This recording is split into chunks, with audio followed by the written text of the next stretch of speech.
Hello, welcome back.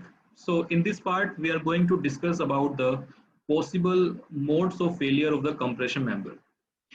Like a compression member can fail in different modes. So we will try to understand those modes and why such a failure occur. We will try to understand that. So failure of compression member can occur in terms of squashing, in terms of local buckling, in terms of overall flexural buckling, and torsional buckling and flexural torsional buckling. So this flexural is actually the bending. So squashing, local buckling, overall flexural buckling, torsional buckling, flexural torsional buckling. So these are the main modes of failure in the compression member that occurs. And we will see that in this diagram. So in this diagram, you can see this is the failure of squashing. If the member is failing like this, then we call it squashed failure. Similarly, if the member is bending like this, we call it overall flexural member, overall flexural buckling. And in the third case, torsional buckling is occurring.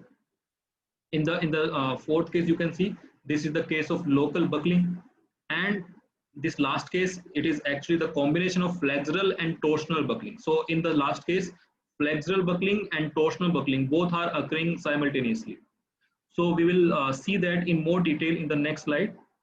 So first we will talk about the squashing. Well, squashing, the modes of squashing mode of failure, it is the ideal mode of failure, and it generally occurs in the column which whose length is relatively small.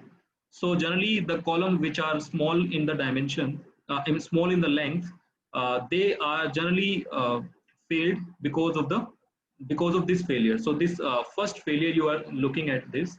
So this is the ideal failure we want, because in this failure maximum strength of material can be utilized. So as we are designing compression member using the steel, so maximum strength of steel that we consider is the yield strength. So in the case of squashing, we can say that the squash load will be equivalent to the stress into the cross sectional area. So it means we can utilize the maximum strength of the member in case of compression. So this is the ideal situation, ideal failure that we always want, that our member should fail in this manner. But generally it is not possible, because it generally occurs when the compression member is small. So this is the case in which we can calculate squash load using this equation. Now next is called local buckling. So this last figure you can see this local buckling. So in this, what happens is the individual elements of compression member such as web, flange, etc. may buckle locally. Locally means the column as a whole is not buckling, but in a very small region locally, you can see that like this flange is buckling from only this part. It is not buckling as a whole, but it is buckling in a very small area. So that is why we call this failure as the uh, local buckling. So this local buckling may occur when the thickness or the dimension of the elements is not sufficient. For example, if we are using low thickness of the flange section than required, then such failure can occur in that case. So local failure generally occurs because of that. Similarly, the next failure is overall flexural buckling. Overall flexural matlab, overall flexural is overall bending of the column of the compression member. So this case you can see. In this case, you get the column is buckling as a whole. So failure due to flexural buckling occurs due to the excessive deflection. So you can see if this is the straight line of the column. So this part, so this is called deflection part. So in case of buckling, in case of overall buckling, the member is failing because of the excessive deflection. When the deflection is high, then the column will be failed.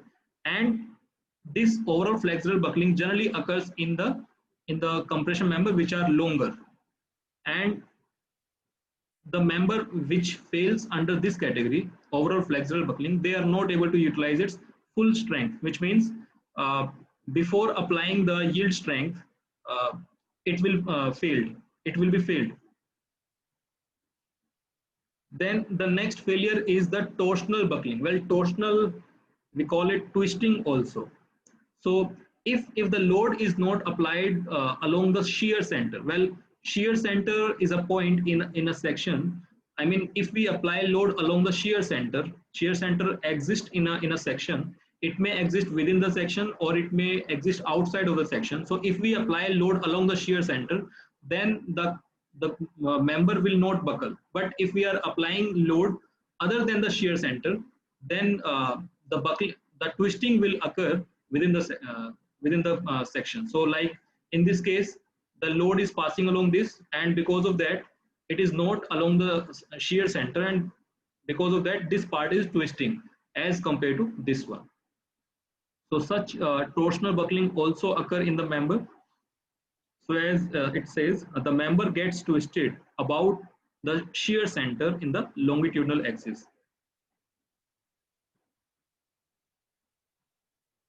Coming to the next failure.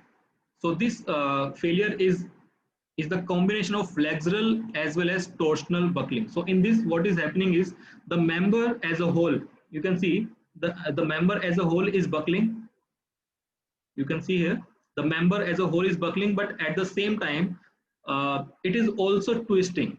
So if you look at this part and this part, you can see there is twisting is also occurring. So such kind of failure is called flexural torsional buckling.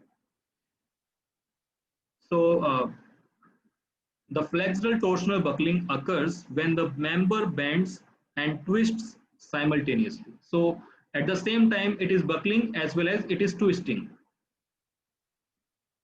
So such type of failure happens when we use unsymmetrical cross sections. Well, unsymmetrical cross sections is like if you look at the angle section. So angle section is also comes under the category of unsymmetrical section. Similarly, if we look at the eye sections, they are the symmetrical sections. So generally, in eye sections, it is very rare, but uh, say in case of channel sections. So in the channel section also, like this case, you can see this is the case of channel section. So in the channel section also, this kind of failure may occur, because in this, what is happening is area is not distributed uh, as per the requirement. So such kind of failure, these are the possible modes of failure that can occur within the compression member. So we will continue our discussion in the next part.